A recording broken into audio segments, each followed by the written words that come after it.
Hello बच्चों, मैं Neeraj sir आप सभी को आपके अपने YouTube channel Neeraj technical classes में स्वागत करता हूं। अभी जो हम डिस्कस करेंगे उस गेसिंग का नाम है कंक्रीट टेक्नोलॉजी, जो कि हम सब्जेक्टिव लेकर आए हैं। ऑब्जेक्टिव के लिए आप लोग को हम डिस्क्रिप्शन में लिंक डाल देंगे, जो कि आप लोग पढ़ लीजिएगा। उससे ज़्यादा ऑब्जेक्टिव नहीं आएगा, ठीक है बाबू। उससे पहले हम आप लोग को एक बहुत ही बड़ा इन्फॉर्मेशन बता रहा हूँ कि अगर जो बच्चे मेरे से ऑनलाइन और ऑफलाइन बैच पढ़ना चाहते हैं तो ऑनलाइन और ऑफलाइन दोनों बैच 1 अप्रैल से स्टार्ट किया जा रहा है। ऑफलाइन में बैच गया में चलेगा और ऑनलाइन नीरज टेक्निकल क्लासेस के थ्रू ही चलेगा। आप लोग किस तरह का टेंशन नहीं लीजिए, ऑनलाइन आराम से परचेज कर पढ़ सकते हैं, ठीक है। चलिए बाबू, उससे पहले जो बाबू मेरे इस वीडियो को देखेंगे कम से कम एक लाइक और एक शेयर करके अवश्य जाएं, और जो अभी तक सब्सक्राइब नहीं किए कृपया सब्सक्राइब कर ले, ताकि आने वाले समय में आपको हर हेल्पफुल वीडियो आप लोग तक जल्द पहुंच जाए। चलिए बाबू, हम जो क्वेश्चन लाए हैं उस क्वेश्चन पर थोड़ा सा आप लोग को जिक्र करा देते हैं, ठीक है। तो जो बाबू पहला क्वेश्चन है, what are the different types of cement used in concrete preparation and write the physical property of cement. कहने का मतलब कितने टाइप का जो सीमेंट होता है कंक्रीट प्रिपरेशन में यूज किया जाता है, उसका सभी का फिजिकल प्रॉपर्टी लिखने को आ सकता है, ठीक है। ये अगर क्वेश्चन आएगा तो आप लोग के एग्जाम में 6 मार्क्स में आ सकता है, ठीक है बाबू। दूसरा जो क्वेश्चन है, व्हाट इज पोजेनिक पोर्टलैंड, ठीक है, सीमेंट। इस सीमेंट को भी एग्जाम में लिखने को आ सकता है। पोजेनिक पोर्टलैंड सीमेंट क्या होता है, इसको आप लोग को जिक्र करने को आ सकता है, ठीक है बाबू। तीसरा जो क्वेश्चन है, write short notes. Short notes किस पर लिखने को आ सकता है बाबू, the hydration of cement, ठीक है, ये बहुत। फिर साउंडनेस ऑफ सीमेंट क्या होता है, ठीक है बाबू। तीसरा जो है एडुलेट्रेशन ऑफ सीमेंट क्या होता है, ठीक है बाबू। ये सब वाटर सीमेंट रेशियो क्या होता है, ये सभी चीज पर आप लोग को शॉर्ट नोट्स लिखने को आ सकता है। इसलिए एग्जाम में जाने से पहले एक बार ये सभी चीज़ों को देख कर जाइएगा, ताकि आप लोग सब्जेक्टिव में 50 मार्क्स ला सके, किसी तरह कोई दिक्कत नहीं है। और ऑब्जेक्टिव के लिए भी जिस तरह से बिल्डिंग ड्राइंग का आप लोग ऑब्जेक्टिव 20 में 20 आया था, उसी तरह ऑब्जेक्टिव का लिंक भी डिस्क्रिप्शन में डाल दूंगा। चलिए बाबू, जो नेक्स्ट क्वेश्चन है उसको हम लोग समझते हैं। What do you mean by finance of cement, ठीक है। फाइनेंसेस ऑफ सीमेंट से हम लोग क्या समझते हैं, इसको आप लोग को लिखने को आ सकता है, ठीक है। अगला जो क्वेश्चन है उसको आप लेके देखते हैं बाबू, ठीक है। What is initial setting time and final setting time of cement, ठीक है। ये भी बहुत ही इंपॉर्टेंट क्वेश्चन है, इसको एक बार देख कर अवश्य जाइएगा, ताकि एग्जाम में आप लोगों को किसी तरह का कोई दिक्कत नहीं हो, ठीक है बाबू। नेक्स्ट जो क्वेश्चन है, how will you test the suitability of cement in field और ऑन साइट, ठीक है। किस तरह से हम लोग सीमेंट को साइट पे यूज करते हैं सुटेबिलिटी के तौर पे, इसको भी आप लोग को लिखने को आ सकता है, कैसे होता है, ठीक है। अगला जो क्वेश्चन है, define fineness modulus of an, ठीक है, aggregate, how it can be determine. इसको किस तरह से हम लोग डिटरमाइन करते हैं, ये क्वेश्चन बहुत ही इंपॉर्टेंट है, इसको एक बार देख कर जाइएगा।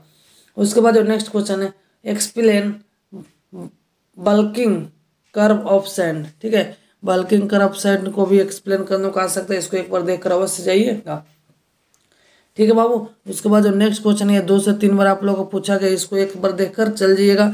ये भी जो क्वेश्चन है आप लोगों को 6 मार्क्स में आया था, ठीक है। इसको एग्जाम में बिना देखे हुए आप लोग नहीं जाइएगा। जो क्वेश्चन है बहुत ही इंपॉर्टेंट है, इसको एक्सप्लेन करने का आप लोग तरीका अपनाइएगा, क्योंकि ये जो मेरा पेपर है ये अधिकांश जो थ्योरेटिकल पेपर है, थ्योरेटिकल पेपर होने की वजह से मार्क्स बढ़िया लाने के लिए आप लोगों को लिखना बहुत ही बेटर तरह से होना, ठीक है।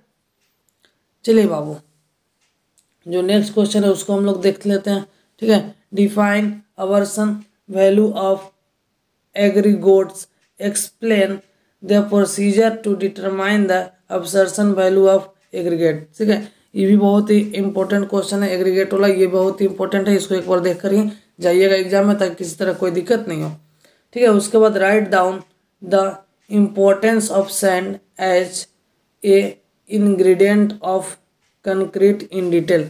ये भी बहुत ही इंपॉर्टेंट पॉइंट है, इसको एक बार पढ़ कर जाइएगा, 6 मार्क्स में क्वेश्चन आने लायक है। उसके बाद जब वो क्वेश्चन है स्टेट, ठीक है, Duff Abrams law of water cement ratio. Abrams law को आप लोग को वाटर सीमेंट रेशियो जो है उसको लिखने को आ सकता है, एक्सप्लेन करने को आ सकता है। Right down the factor affecting, ठीक है, factor affecting of work ability, ये भी बहुत इंपॉर्टेंट क्वेश्चन है कि कौन सा ऐसा फैक्टर है जो वर्क एबिलिटी को अफेक्ट करता है, इसको लिखने को आप लोग को आ सकता है। ठीक है, अगला जो क्वेश्चन है एक्सप्लेन कंपैक्टेशन फैक्टर टेस्ट, ये क्या होता है, इसको आप लोग को लिखने को आ सकता है। इसलिए एक बार एग्जाम में जाने से पहले मेरे दोस्तों इसको देख कर जाइएगा ताकि आप लोग सब्जेक्टिव फुल में फुल मार्क्स के, हम जितना भी आप लोग गेसिंग दे रहे हैं 100% आ रहा है, इसमें भी आप लोग 100% आएगा, एक बार देख कर अवश्य जाए। ठीक है, चलिए बाबू नेक्स्ट जो क्वेश्चन है right the different properties of, ठीक है, हार्डेड कंक्रीट, इसको आप लोग एक्सप्लेन करने को आ सकता है, इसलिए इसको एक बार देख कर अवश्य जाइएगा। उसके बाद कुछ शॉर्ट नोट्स लिखने को आ सकता है बाबू, shrinkage of concrete, shrinkage of concrete क्या होता है, ठीक है, modulus of elasticity of concrete क्या होता है, ठीक है, बहुत इंपॉर्टेंट है।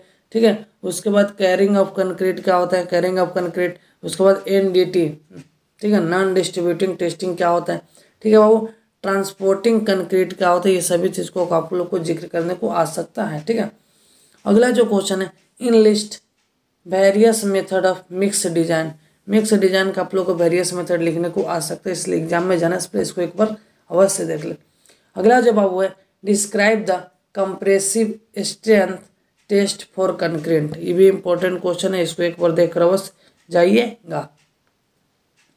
ठीक है बाबू, चलिए अगला जो क्वेश्चन है define M20 grade of concrete, जो कि ये 2 से 3 बार क्वेश्चन पूछा गया, इसको एक बार देख कर अवश्य जाइएगा। ठीक है बाबू, उसके बाद what is rebound hammer test write it बने, ये जो टेस्ट है ये क्या होता है, इसके एडवांटेज और डिसएडवांटेज दोनों लिखने को आ सकता है। ठीक है, how does impurities in water affected the quality of concrete, ठीक है, कहने का मतलब जो वाटर में इम्प्रूविटी होता है वह कैसे कंक्रीट के क्वालिटी में अफेक्ट करता है, उसको आप लोग को लिखने को आ सकता है। उसके बाद जो नेक्स्ट क्वेश्चन है right the different types of mixture use in concrete, जितना भी डिफरेंट टाइप्स का जो मिक्सचर होता है यूज में कैसे कंक्रीट में यूज करते उसको आप लोग को एक्सप्लेन करने को आ सकता है। State different types of vibrators, ठीक है, ये भी बहुत इंपॉर्टेंट क्वेश्चन है कि अलग अलग वाइब्रेटर्स का आप लोग को नाम लिखने को आ सकता है। ठीक है बाबू, चलिए उसके बाद नेक्स्ट जो है उसको हम लोग ध्यान देते हैं।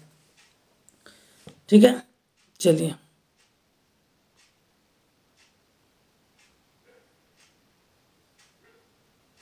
चलिए बाबू, उसके बाद ये जितना भी पॉइंट है इसको एक बार देख कर अवश्य चाहिएगा। ठीक है, अगला जो है state the types of finishing concrete, RCC वाला आप लोग देख लीजिएगा, ये क्वेश्चन 2 से 3 बार पूछा गया, इसको एक बार अवश्य देख लीजिएगा। उसके बाद फिनिशिंग कंक्रीट का आप लोग को टाइप्स लिखने को आ सकता है।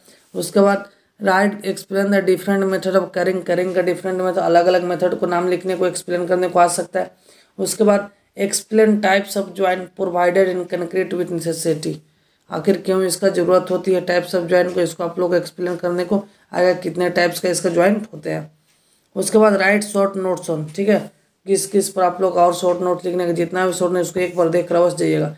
केमिकल एडमिक्सचर, ठीक है, केमिकल एडमिक्सचर क्या होता है, FRC आप लोग क्या होता है, फाइबर रेनफोर्स, ठीक है, फाइबर रेनफोर्स कंक्रीट क्या होता है, इसको आप लोग को लिखने को आ सकता है।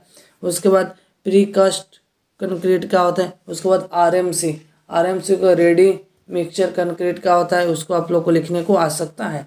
ठीक है बाबू, उसके बाद जो नेक्स्ट क्वेश्चन है describe the placing of concrete in cold weather and hot weather, ठीक है, इसको आप लोग को डिस्क्राइब करने को आ सकता है।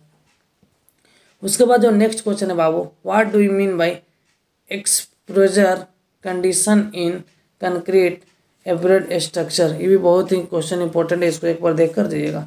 ठीक है, उसके बाद जो नेक्स्ट क्वेश्चन है वो आप लोग को बता देते हैं explain reinforced concrete with advantage and disadvantage, कहने का मतलब जो रेनफोर्स कंक्रीट होता है बाबू उसके एडवांटेज और डिसएडवांटेज के साथ आप लोग को एक्सप्लेन करने को आ सकते हैं। इसलिए जितना भी हम गेसिंग दिए अगर आप लोग पढ़ के जाइएगा तो 100% सेम टू सेम ये सब्जेक्टिव आएगा ही। ठीक है, इसलिए एक बार हम 20 से जो 25 आप लोग को क्वेश्चन दिए हैं उसको एक बार अवश्य देख कर दें ताकि एग्जाम में आप लोग 50 आउट ऑफ 50 सब्जेक्टिव में मार्क्स लाएँ, ताकि किसी तरह के आने वाले समय में जो जॉब हो उसमें कोई दिक्कत नहीं है। ठीक है बाबू, उसके बाद जो 1 अप्रैल से मेरा ऑफलाइन और ऑनलाइन दोनों तरह का बैच स्टार्ट हो, अगर 31 मार्च तक जो बच्चे पेमेंट करेंगे उसको ओनली फॉर 15 से में ही आप लोग को ऑनलाइन क्लास प्रोवाइड हो जाएगा। ठीक है बाबू, चलिए सभी को आप लोग एक दूसरे को शेयर कर दीजिए ताकि सभी लोग कम समय में बेटर मार्क्स ला सकें और आने वाले बिहार में जो जॉब है उस पर आप लोग राज कर सकें। ठीक है बाबू, थैंक यू। शेयर करना सेवर अवश्य कीजिएगा।